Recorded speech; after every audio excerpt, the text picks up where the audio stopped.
Assalamualaikum warahmatullahi wabarakatuh. Selamat siang mahasiswa. Hari ini kita mulai belajar pada mata kuliah Mekanika Fluida. Dan saya adalah pengampu mata kuliah Mekanika Fluida, yaitu Dr. Fuad Abdillah, STMT.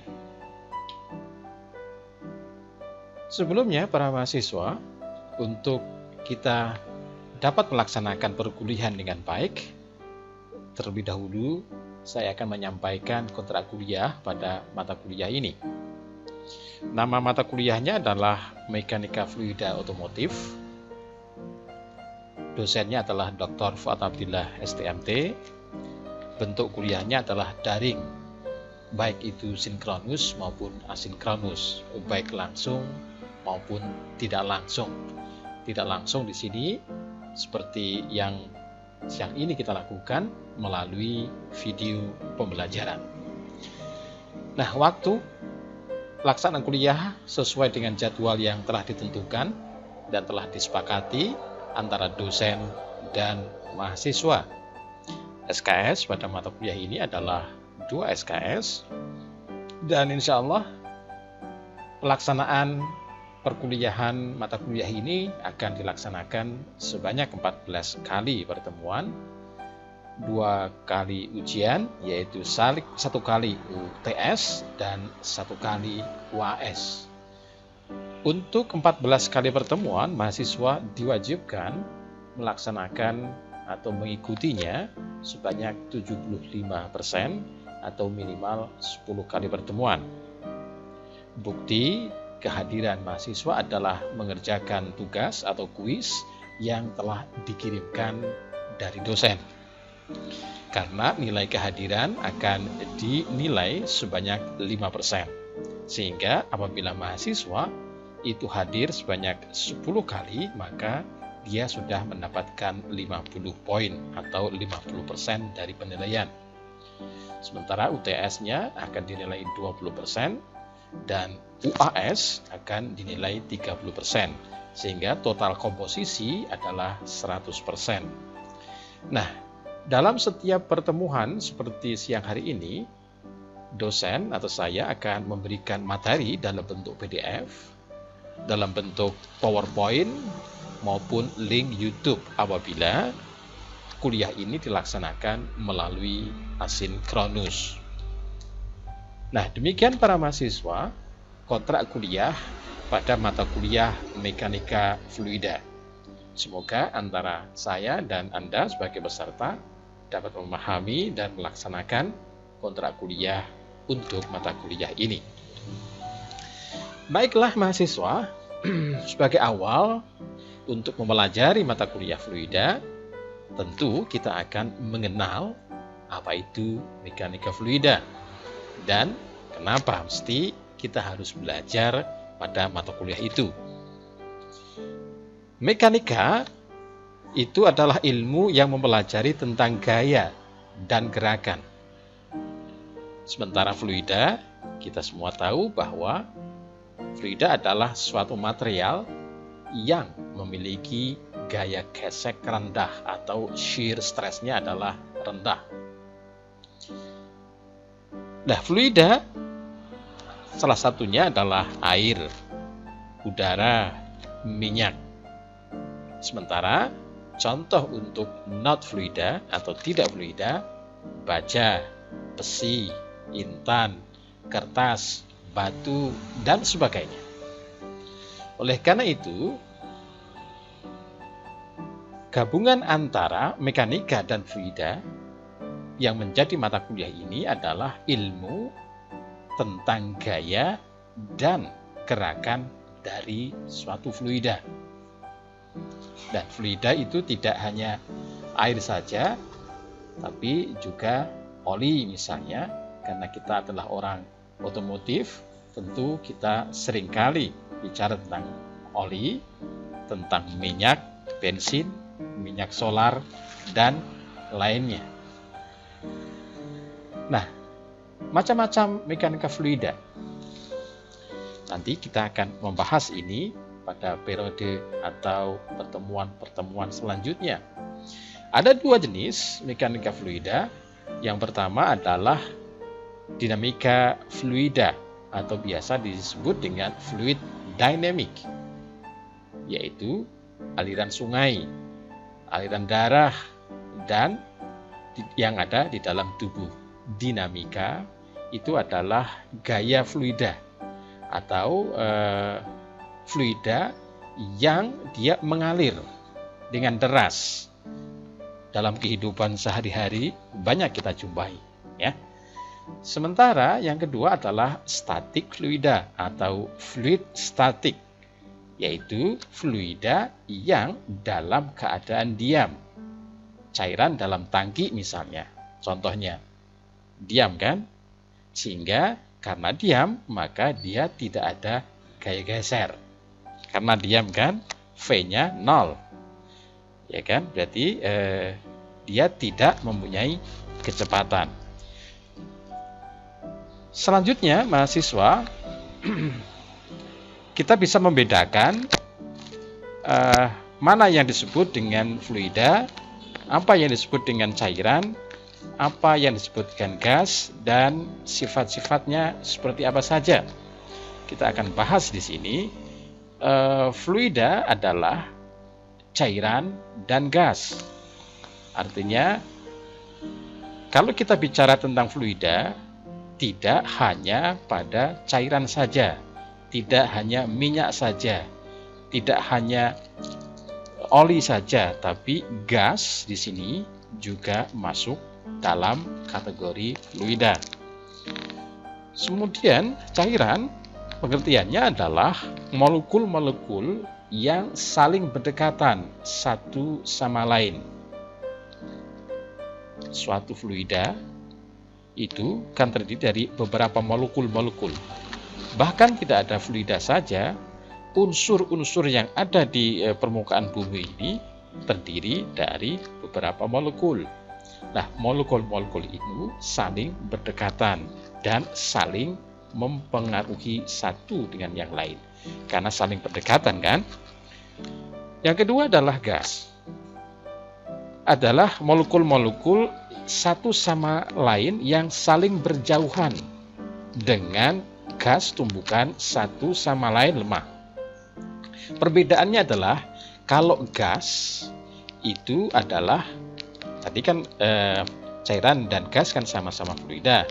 Lah gas sekarang itu sifatnya saling menjauhi satu dengan yang lain atau tolak menolak.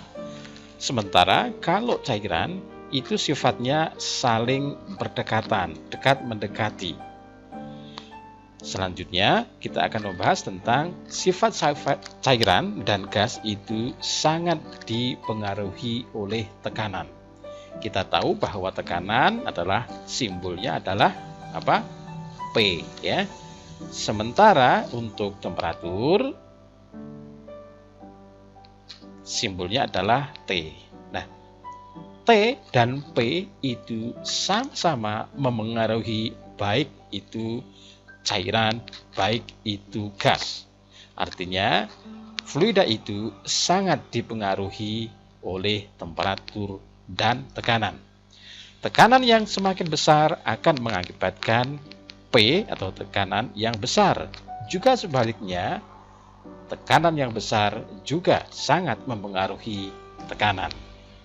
Karena itu, fluida sangat dipengaruhi oleh tekanan dan temperatur. Baik mahasiswa, kita lanjut. Kenapa sih kita harus mempelajari yang namanya mekanika fluida? Dan apa saja kita seorang teknik otomotif, apa saja benda-benda yang berhubungan yang dihasilkan dari proses mekanik fluida tersebut. Yang pertama adalah dongkrak hidrolik.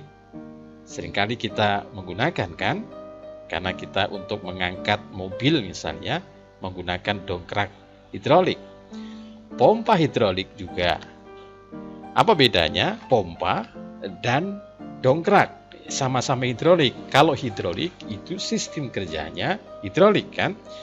Pompa itu adalah perbedaan pompa dan dongkrak di sini aspeknya adalah pada fluidanya, yaitu fluida gas dan fluida cair, gitu saja ya. Kemudian ada juga mesin hidrolik atau hydraulic machinery. Orang teknik mesin menggunakan itu. Rem piringan hidrolik seringkali kita memakai tiap hari kan. Bahkan motor Anda, mobil Anda menggunakan rem piringan hidrolik itu. Hidrometer untuk mengukur tekanan. Kapal laut, kapal selam, sistem karburator pada motor atau mobil pun sebenarnya juga menggunakan teori-teori mekanika fluida dalam implementasinya. Sayap pesawat terbang, benda sebesar itu, seberat itu bisa terbang karena aspek-aspek mekanika fluida, balon udara, dan seterusnya. Banyak hal yang memanfaatkan teori mekanika fluida dalam implementasinya sehingga benda-benda tersebut dapat bekerja dan dapat kita pergunakan dalam kehidupan sehari-hari. Oleh karena itu, kita sebagai orang otomotif wajib untuk mempelajari mekanika fluida karena kita akan menggunakan alat-alat tersebut. Salah contoh misalnya dongkrak hidrolik.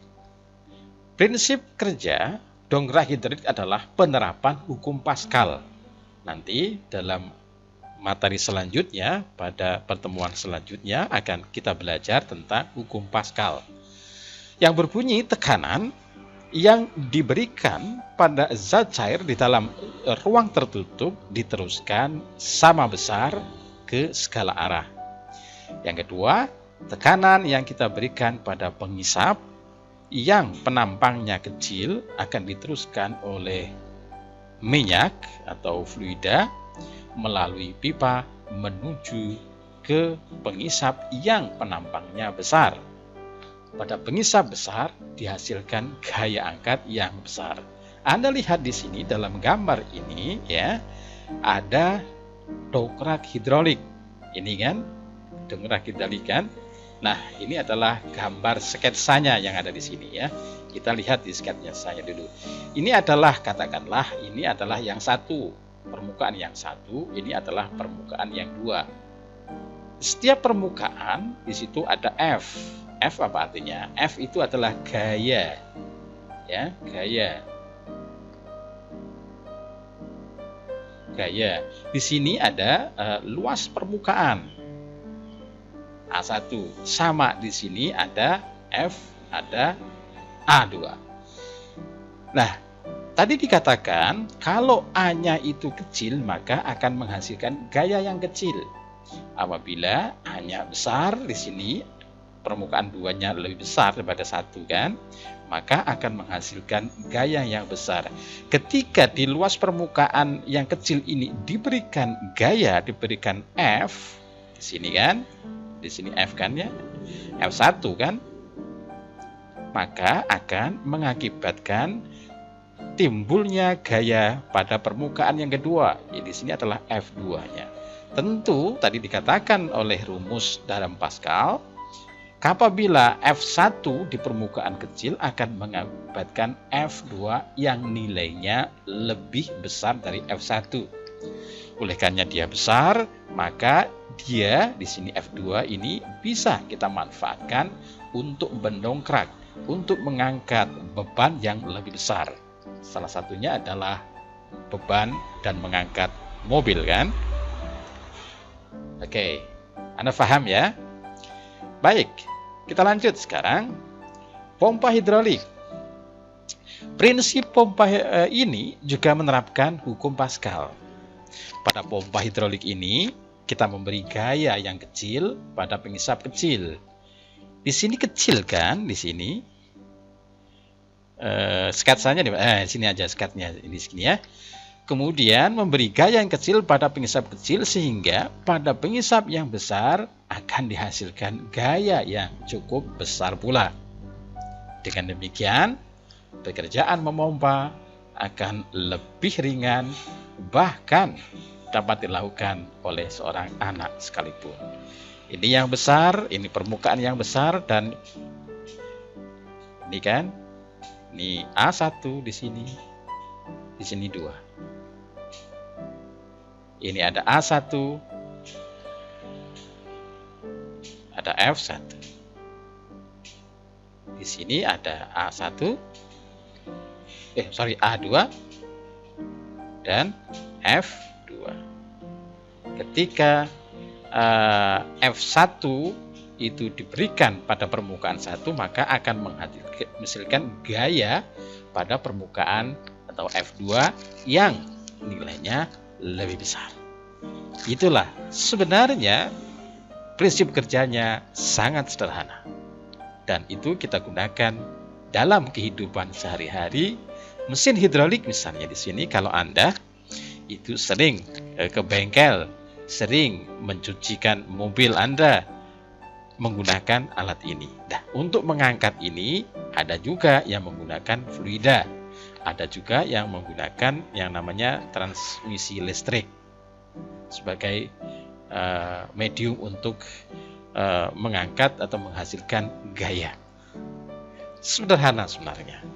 Baik itu mesin hidrolik, baik itu pompa hidrolik maupun dongkrak hidrolik.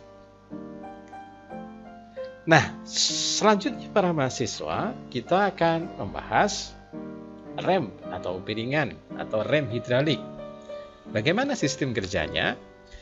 Ketika kita menekan pedal rem pada sepeda motor contohnya kan, master silindernya pasti akan tertekan. Nah, tekanannya itu akan diteruskan oleh minyak rem ke setiap silinder. Berarti ketika master pedal rem itu permukaan yang kecil, kemudian silinder rem itu pada permukaan yang besar, dan minyak itu tugasnya adalah meneruskan gaya yang diberikan pada permukaan yang pertama menuju ke permukaan yang kedua, yang tekanannya, yang gayanya lebih besar. Nah, gaya tekan pada silinder rem menekan sepasang sepatu rem sehingga menjepit piringan logam. Akibatnya, jepitan ini timbul gesekan pada piringan yang melawan pada arah gerak piringan sehingga dapat menghentikan putaran roda. Mengembang begini kan, mengembang sehingga dapat menahan putaran piringan tersebut sehingga akan berhenti. Itulah prinsip dari rem hidrolik atau rem piringan. Sepasang sepatu dapat menjepit piringan dengan gaya yang besar disebabkan oleh karena sepasang sepatu tersebut dihubungkan ke pedal rem melalui sistem hidrolik. Nah, bagian ini yaitu karburator. Kita sebagai orang otomotif terbiasa dengan benda ini, dan bahkan dalam setiap hari kita tidak bisa lepas dari yang namanya prinsip kerja karburator. Karena motor, karena mobil mengantarkan kita dari satu tempat ke tempat lain. Oleh karena itu, mobil atau motor itu dapat bekerja karena yang pertama, sistem karburatornya bisa bekerja. Nah, sekarang sistem karburator menggunakan prinsip mekanika fluida. Oleh karena itu, sekali lagi, mekanika fluida penting untuk kita pelajari bagi orang-orang otomotif, ya. Nah, fungsi karburator semuanya tahu menghasilkan campuran bahan bakar dan udara. Kan kita tahu bahwa dalam sistem engine itu yang dibutuhkan bukan hanya bahan bakar saja, bukan hanya udara saja, tapi campuran bahan bakar dan udara. siapa yang mencampur bahan bakar dan udara ini adalah karburator. Artinya campuran ini adalah sesuai perbandingan yang dibutuhkan oleh engine tersebut. Nah, kemudian campuran ini dimasukkan ke dalam silinder mesin untuk tujuan pembakaran. Nah, penampang bagian atas menyempit sehingga udara yang mengalir pada bagian ini bergerak dengan kelajuan tinggi. Nah, sistem kerja karburator itu menggunakan prinsip hukum Bernoulli namanya. Dan nanti pada pertemuan selanjutnya kita akan membahas tentang hukum Bernoulli. Salah satunya untuk keperluan karburator. Tidak hanya karburator saja sebenarnya, Bernoulli itu banyak peralatan-peralatan atau komponen teknik yang menggunakan asas atau hukum Bernoulli. Nah, bagaimana kerjanya? Tekanan pada bagian yang ada di dalam tangki itu sama dengan tekanan yang ada di tekanan atmosfer. Tekanan atmosfer bisa memaksa bahan bakar tersembur keluar melalui jet. Ada jetnya yang kecil itu kan.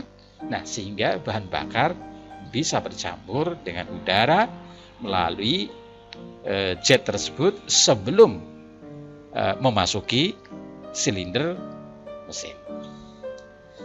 Nah, para mahasiswa, inilah gambaran mekanika fluida dan kenapa kita harus mesti belajar mata kuliah mekanika fluida.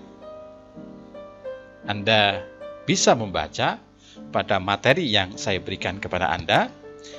Buktinya Anda sudah belajar adalah Anda menjawab kuis yang saya berikan kepada Anda. Ada 4 kuis yang akan saya berikan kepada Anda. Jelaskan prinsip mekanika fluida pada yang satu, sayap pesawat terbang. Yang kedua, kapal laut. Yang ketiga adalah kapal selam. Yang keempat adalah balon udara. Di mana keempat itu semuanya menggunakan prinsip mekanika fluida. Anda buka dan Anda pelajari, Anda jawab kuis ini, dan itulah bukti Anda sudah mengikuti perkuliahan pada minggu pertama atau pada pertemuan yang pertama.